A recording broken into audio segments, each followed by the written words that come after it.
ओम शांति। आज मुरली है 2/2/1972 की, 2 फरवरी 1972 की। मुरली का विषय है प्रीत बुद्धि की निशानियाँ। प्रीत बुद्धि की निशानियाँ।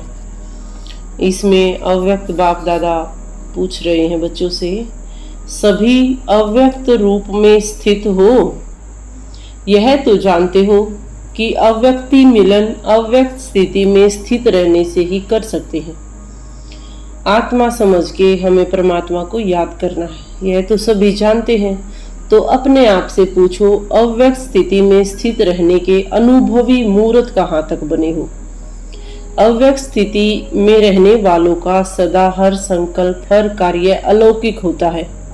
ऐसा अव्यक्ति भाव में व्यक्त देश और कर्तव्य में रहते हुए भी कमल पुष्प के समान न्यारा और एक बाप का सदा प्यारा रहता है।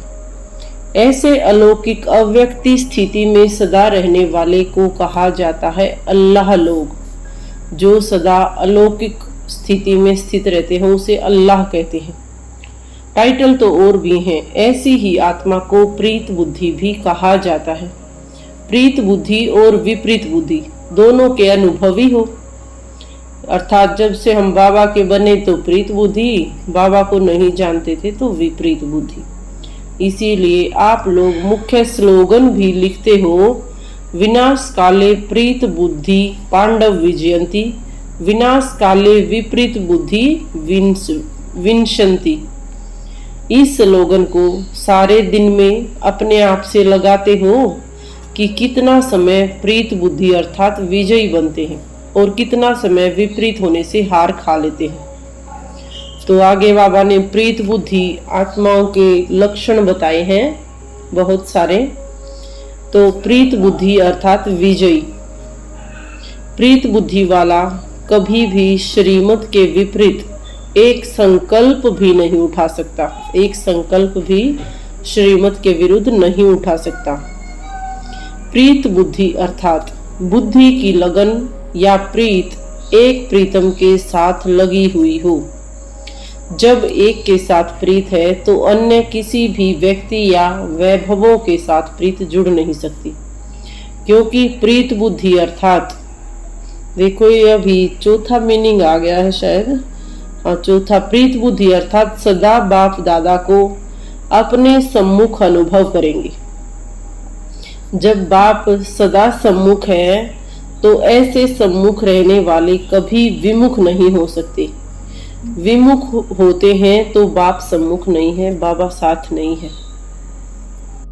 प्रीत बुद्धि के मुख से सदैव यही बोल निकलते हैं, तुम ही से खाऊं, तुम ही से बैठूं, तुम ही से बोलूं, तुम ही से सुनूं, तुम ही से सर्व संबंध निभाऊं, तुम ही से सर्व प्राप्ति करूं।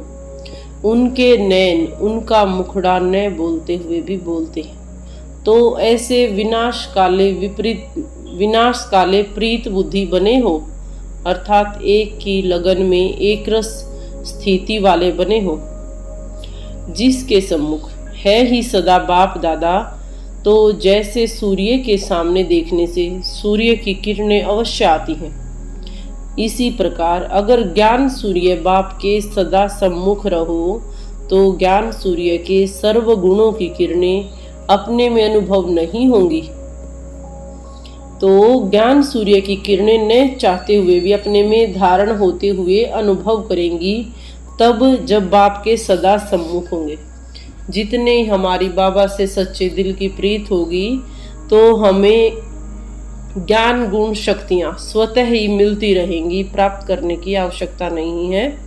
इसी के लिए बाबा ने एग्जाम्पल दिया है कि सूर्य के नीचे सम्मुख खड़ा होकर हमें रोशनी या ऊर्जा मांगनी नहीं पड़ती, बल्कि स्वतः मिलती है। ठीक इसी प्रकार से परमात्मा के समीप रहने पर उसके गुण शक्तियाँ स्वतः ही हमारे अंदर आते जाते हैं, धारण होते जाते हैं। तो यह निशानी बाबा ने बताई है। आगे बाबा ने प्रीत बुद्धि के लिए जो विशेष गुण बताए हैं वे हैं कि हर्षित मुख के साथ अंतर्मुखी भी दिखाई देने चाहिए। इसको कहा जाता है सदा बाप के सम्मुख रहने वाली प्रीत बुद्धि। हर्षित मुक्ता और अंतर्मुखता का बैलेंस। अगर सदा यह स्मृति रहे कि इस तन का किसी भी समय विनाश हो सकता है, तो यह विनाशकाली स्मृति में रहने से प्रीत बुद्धि स्वतः हो जाएंगे। जब विनाश का काल आता है तो अज्ञानी भी बाप को याद करने का प्रयत्न जरूर करते हैं, लेकिन परिचय के बिना प्रीत जुट नहीं पाती है। तो अगर यह सदा स्मृति में रखो कि यह अंतिम घड़ी है, अंतिम जन्म नहीं अंतिम घड़ी है, यह याद रहने से और कोई भी याद नहीं आएगा, फिर ऐसे सदा प्रीत बुद्धि हो। आगे बाबा कहते हैं, जैसे हम सेवा करते समय या किसी को भी कोर्स करवाते हैं तो सृष्टि चक्र के सामने खड़ा करके पूछते हैं कि अभी आप किस समय में हो, संगम के समय पर हो या नहीं हो। संगम पर ही खड़ा करके क्यों पूछा जाता है? क्योंकि बाबा इसका कारण बताते हैं। बाबा कई बार हमारे लिए भी मुरलियों में ड्रिल बताते हैं कि हमेशा यह स्मृति रखो कि मैं संगम युगी ब्राह्मण आत्मा हूँ, क्योंकि संगम है ऊंचते ऊंचा स्थान या ऊंचते ऊंचा युग। इसी प्रकार से अपने आप को ऊंची स्टेज पर खड़ा करो और फिर अपने आप से पूछो कि मैं सदा प्रीत बुद्धि हूँ। साक्षी होकर अपनी स्टेज को देखो, अपने आप को चेक करो कि कितनी प्रीत बुद्धि मैं हूँ। आगे बाबा समझाते हैं कि वर्तमान समय जबकि पढ़ाई का कोर्स तो समाप्त हो गया, अब रिवाइज कोर्स चल रहा है। साकार बाबा थे तो पढ़ाई का कोर्स था, अब अव्यक्त बाप दादा हैं तो कोर्स रिवाइज कोर्स चल रहा है। तो इससे हमें समझना चाहिए कि परीक्षा का समय कितना समीप है। लौकिक में जैसे सिलेबस होता है, पहले एक बार होता है फिर सेकंड में रिवाइज चलता है, तो इसका मतलब एग्ज़ाम नज़दीक है। कोई भी विकर्म करने वाले को यदि हम देखते हैं अपनी स्थिति, प्रैक्टिकल में मानो पेपर दे रहे हैं और इस समय के पेपर की रिजल्ट फाइनल पेपर में जमा हो जाती है, तो अभी थोड़े समय में भी यह अनुभव करेंगे। अभी जबकि अंतिम नहीं आया है, बीच बीच में बाबा परीक्षा लेते हैं बच्चों की, तो उसके रिजल्ट भी फाइनल में ऐड होंगे। इसीलिए कहा है लंबे काल का अभ्यास चाहिए।